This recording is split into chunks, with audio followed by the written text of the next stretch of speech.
हाँ दोस्तों, मई की आज 30 तारीख है जनाब। ये देखें, हवाएं ठंडी ठंडी हवाएं चल रही है जनाब। ईद के बाद हवाएं ठंडी ठंडी चल रही है। ये आप देख सकते हैं, ताज़ा न्यू अपडेट जनाब। शहर पीर अब्दुर्रहमान, ज़िला जाम, तहसील अहमदपुर सियाल जनाब।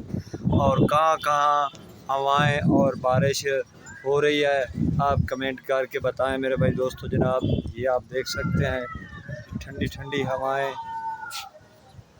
ये देखें, हवाएं बड़ी प्यारा मौसम है जनाब। ये देखें,